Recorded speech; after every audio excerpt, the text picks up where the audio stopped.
ജസ്ന തിരോധാന കേസിൽ തെളിവുകൾ ഹാജരാക്കിയാൽ തുടരന്വേഷണത്തിന് തയ്യാറെന്ന് CBI കോടതിയെ അറിയിച്ചു. ചൊവ്വാഴ്ച തിരുവനന്തപുരം CJM കോടതിയിലാണ് CBI ഇക്കാര്യം വ്യക്തമാക്കിയത്. ജസ്നയുടെ പിതാവ് ഉന്നയിക്കുന്ന കാര്യങ്ങൾ അന്വേഷിക്കാം. ഇതുമായി ബന്ധപ്പെട്ട രേഖകളും തെളിവുകളും കോടതിയിൽ മുദ്രവെച്ച കവറിൽ നൽകണമെന്നും CBI ആവശ്യപ്പെട്ടു. മെയ് 3-ാം തീയതി ഹർജി വീണ്ടും പരിഗണിക്കുമ്പോൾ വിവരങ്ങൾ കൈമാറണമെന്നും CBI കോടതിയിൽ പറഞ്ഞു. ജസ്ന തിരോധാന കേസിൽ അന്വേഷണം അവസാനിപ്പിച്ച് CBI നൽകിയ റിപ്പോർട്ടിനെതിരെ ജസ്നയുടെ പിതാവ് ജെയിംസ് ആണ് കോടതിയെ സമീപിച്ചത്. പല കാര്യങ്ങളും CBI അന്വേഷിച്ചില്ലെന്നായിരുന്നു പിതാവ് ജെയിംസ് ജോസഫ് ഹർജിയിൽ ചൂണ്ടിക്കാണിച്ചിരുന്നത്. ജസ്നയുടെ തിരോധാനവുമായി ബന്ധപ്പെട്ട് പുതിയ തെളിവുകളുണ്ടെന്നും 6 മാസം കൂടി CBI അന്വേഷണം നടത്തണമെന്നുമാണ് ജസ്നയുടെ പിതാവ് ജെയിംസ് ജോസഫിന്റെ ഹർജിയിൽ പറയുന്നത്.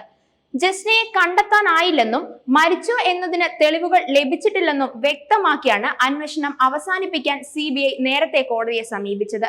പുതിയ തെളിവുകൾ ലഭിച്ചാൽ അന്വേഷണം പുനരാരംഭിക്കുമെന്നും CBI വ്യക്തമാക്കിയിരുന്നു. ഇതിനെതിരെയാണ് ജസ്നയുടെ പിതാവ് കോടതിയെ സമീപിച്ചത്. ജസ്നയുടെ രക്തം പുരണ്ട വസ്ത്രം, അജ്ഞാത സുഹൃത്ത് തുടങ്ങിയ കാര്യങ്ങളിൽ വ്യക്തമായ അന്വേഷണം നടന്നില്ലെന്നായിരുന്നു പിതാവിന്റെ ആരോപണം. വ്യാഴാഴ്ചകളിൽ ജസ്ന ഒരു പ്രാർത്ഥനാ കേന്ദ്രത്തിൽ പോകാറുണ്ടായിരുന്നു. അവിടെ ജസ്നയ്ക്ക് ഒരു അജ്ഞാത സുഹൃത്തും ഉണ്ടായിരുന്നതായും ഇദ്ദേഹം പറഞ്ഞിരുന്നു.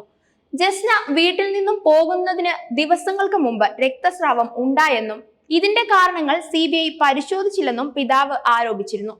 രക്തം പുരണ്ട വസ്ത്രങ്ങൾ പരിശോധനയ്ക്കായി ക്രൈംബ്രാഞ്ച് കൊണ്ടുപോയി. പിന്നീട് അന്വേഷണത്തിൽ പുരോഗതി ഉണ്ടായില്ല. ജസ്ന രഹസ്യമായി പ്രാർത്ഥിക്കാൻ പോകുന്ന സ്ഥലത്തെക്കുറിച്ച് CBI പരിശോധിച്ചില്ല. കാണാതാകുന്ന ദിവസം ജസ്നയുടെ കയ്യിൽ 60,000 രൂപയുണ്ടായിരുന്നു. ഇത് വീട്ടുകാർ നൽകിയതല്ല. ജസ്നയുടെ കൂട്ടുകാരെ വിശദമായി ചോദ്യം ചെയ്തില്ല. ജസ്നയുടെ തിരോധാനത്തിൽ ഒരാളെ സംശയമുണ്ടെന്നും പിതാവ് ഹർജിയിൽ ചൂണ്ടിക്കാണിച്ചു. ജസ്നയുടെ രക്തം പുരണ്ട വസ്ത്രങ്ങൾ ലോക്കൽ പോലീസോ തങ്ങളോ എടുത്തിട്ടില്ലെന്നാണ് CBI നിലപാട്.